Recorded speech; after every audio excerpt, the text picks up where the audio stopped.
Welcome back to our channel. Today we have an empowering message from the renowned Brian Tracy.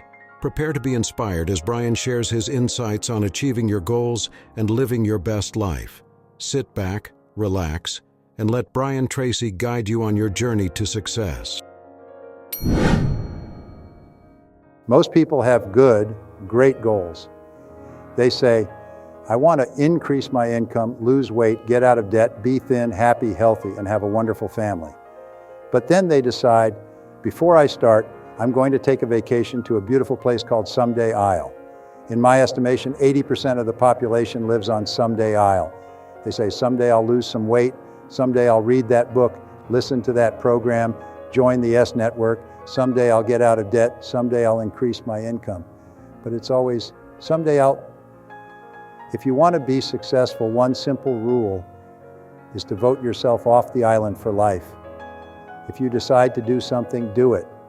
Studies over the years have shown that there's one major difference between successful people and unsuccessful people. Successful people launch, they start, they get on with it, they just do it. Unsuccessful people get the same ideas and information, but they always have an excuse for not starting. If you want to be successful in starting a business, study what others have learned. Everything learned is written down, shared in seminars, or put into audio programs. I've learned this from a very wise man named Kop Kopmeyer, who spent more than 50 years studying success. He developed more than 1,000 success principles from around 6,000 books. When I met him, I asked, of all these 1,000 principles, which is the most important? He said, Brian, it's simple. Use proven success methods. Learn from the experts. Brian, you'll never live long enough to learn it all for yourself. What I find is that successful people learn from those who went before them. Unsuccessful people try to make it all up, like a cook throwing random ingredients together and wondering why it doesn't taste good. This is why 80% of salespeople operate below their potential. Only 20% make all the money. Why 20% of businesses in any industry make all the profits. Why 20% of professionals in any service make 80% of the money. It's because they follow proven success principles, proven recipes, proven formulas, and proven combinations. They do them over and over until they master them. Then they can do more and more of them, faster and faster, easier and easier, at a higher level of quality. All that translates into greater results. Make a list of 10 goals you'd like to accomplish in the next year or so, and ask this question. If I could only accomplish one goal on this list, which one would have the greatest positive impact on my life? If you could only accomplish one goal in life, which one would have the greatest positive impact on your life? For most people, especially when maturing in their career, the biggest goal is money. If you had money, you could buy a house, a car, a family lifestyle, and so on. So that's quite normal. For others, it might be a health goal. For business owners, maybe a business goal. For those with relationship problems, perhaps a relationship goal. But ask yourself, if you could achieve one goal or resolve one problem, and remember, a problem unsolved is merely a goal unachieved. Which one would it be? Write that down and make it the major and definite purpose of your life. Make it the central organizing principle of your life. When I was a young man, I had a revelation that changed my life. I had read articles and books on time management over the years, made some lists, and set some priorities. But I always felt my life was the sun, and all the different factors of my life were like planets orbiting around it. Whether it was physical fitness, socializing, work, or time management, they were all planets in orbit. What changed my life was realizing that time management is the sun, and everything I do is the planets in orbit. Everything we do in life revolves around time, because time is life. Time is the substance of our life. The quality of your life is determined by the quality of your time management. Everything we have, are, or ever will be a direct result of how we use our time. And the wonderful thing is, we are always free to choose how we use our time. There's a process which has made more people rich than any other single process of goal achieving, and it's to take your major goal and structure it as a question. If your goal is to earn $100,000 a year, then write, how can I earn $100,000 in the next 12 months? That's an open-ended question, not how can I earn it at my job? Or doing a specific thing, just an open-ended question. How can I earn the amount of money? Then discipline yourself to write 20 answers to the question. The 20 answers are all the different things you could think of to earn $100,000. Work longer, work harder, upgrade my skills, get a new job, take a part-time opportunity. Whatever it happens to be, write down everything you can think of, but force yourself to write at least 20 answers to the question. The 20 question method, called mindstorming, forces you to dig deep into your mind where you will find all your answers, and it may be call a person or read a book. Let me give you an example. We had a young entrepreneur, 35 years old, who built a successful business over 10 years. He wanted to sell his business to take a year off and travel, but for 2 years he floundered, wanting to sell but finding no buyers. Nobody showed interest. In this exercise, his 20th answer was buy a book on how to sell your own business. It was like a flashbulb going off in his mind. During a break, he went to a bookstore, found numerous books on buying and selling businesses, and bought a few. 2 months later, he had restructured, packaged his business, sold it successfully, and took a year off. A single idea, a breakthrough idea, but so simple, just get a book on the subject. You think, boy, that's pretty obvious. Yes, but it's the most obvious answers that we overlook. The starting point of becoming a millionaire is remembering the greatest discovery of all of human life, which is that you become what you think about most of the time. If you sincerely want to be rich, achieve all your financial goals, and retire as a self-made millionaire, one of the smartest things you can do is to develop the habits of thinking and acting that enabled others to become self-made millionaires.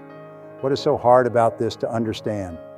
Most people think about the little money they have. They worry about being broke.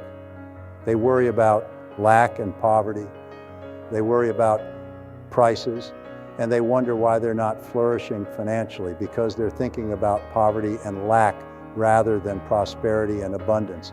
The habits of financial success are learnable, as all habits are, by practice and repetition. In other words, you can program yourself to think like self-made millionaires.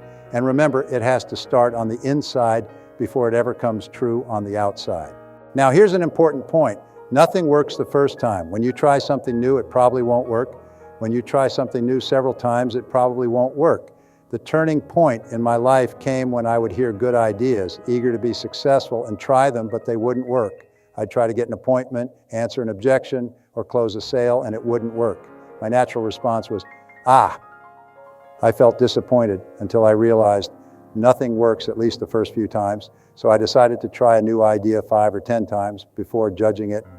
I wouldn't just try it once and quit like most people do, and that changed my life. It was a turning point because I realized if you have a good idea and a good goal and you want to double your income and improve your life, you must try new things to get new results. It's not going to work the first time.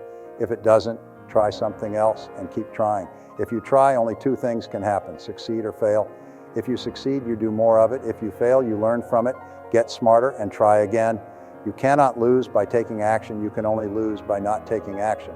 The natural tendency when we hear or learn something great is to convince everybody else of it. People who quit smoking suddenly want no smoking in the world. People who adopt a religion or political philosophy want everyone to join the next day. But the best way, as I mentioned earlier, is to teach by example.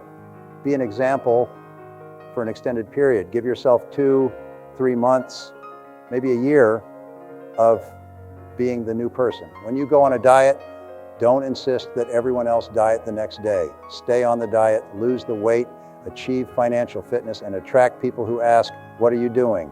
Or what are you reading? Only then, when they reach out, do you offer advice. The flip side is that in the main, people don't change. You can change, and it's easier if you're with positive people. It's very hard to change with people who don't want you to change, who want you to be the person you are. But in the main, people don't change. So sooner or later, you'll have to make some hard choices. Be the person, as Gandhi said, be the change you want to see in the world. Be the kind of person you want to see.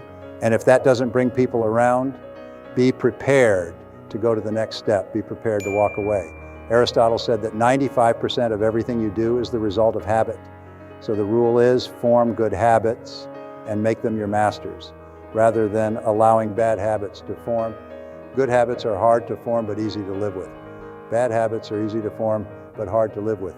One turning point in my studies of psychology was discovering that all habits are learned and can be unlearned. Actually, you don't unlearn a habit. You replace a bad habit with a good one that has a more powerful impact. How do you develop a good habit? By repetition. Almost everything you do from the time you get up in the morning is habit. So start to think about yourself. What would be the best habits to have? Good question. At what age does one give up on their dream? Never. Goethe said this, Henry Ford said this, Rockefeller said this. You're only as young or as old as your dreams. As long as you still have dreams, visions, and goals, they keep you young. It's the most amazing thing. One of the great stories is the story of Kentucky Fried Chicken.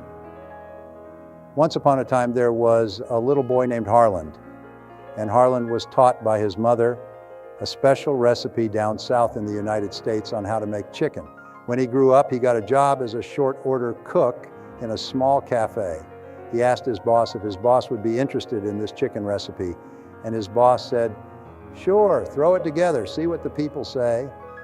It turned out that everyone liked this special chicken recipe with all these secret herbs and spices. For the rest of his career, right up to when he was 65 years old, he either worked in small cafes or sometimes owned one. When he was 65, he had a little cafe making his chicken, and people came from all around to eat it. The highways department built a highway past his restaurant, putting him out of business. It cut off the roads and nobody could get to it. Around the same time, he received his first Social Security check at 65. He became angry and said, "I'm 65 years old, but I'm not ready to give up on my dreams. What do I have to sell?" He realized the one thing that kept him going all those years was his mother's recipe of 17 or 18 herbs and spices. So he put them in little bags, one bag per chicken, put his pots and pans in his old car, and started driving up and down the eastern seaboard, going from cafe to cafe, asking if they would pay him 5 cents a bag for his magical combination of herbs and spices. He called on more than 1,000 restaurants, sleeping in his car week after week, and finally came across a little restaurant in Toronto that agreed to pay him 5 cents a bag for his herbs and spices back in the 60s. Because of exchange controls, they had to give the money to the Red Cross. That was the beginning of the Kentucky Fried Chicken empire. He began to sell this recipe more and more. People started putting it on their signs, and a major corporation came along and said, "We could make a real business of this." They embraced him, built the franchise, and made him one of the best-known people in the world. When he died some years later, he was worth more than $50 million because he never gave up on his dreams. So I don't know if you're 65 broke, living in your car with pots and pans and no money, but wherever you are, never give up on your dreams. Thank you for joining us today. If you found Brian Tracy's wisdom inspiring, please like, comment, and subscribe to our channel for more motivational content. Share this video with friends and family to spread the inspiration. Until next time, stay motivated and keep pushing towards your goals.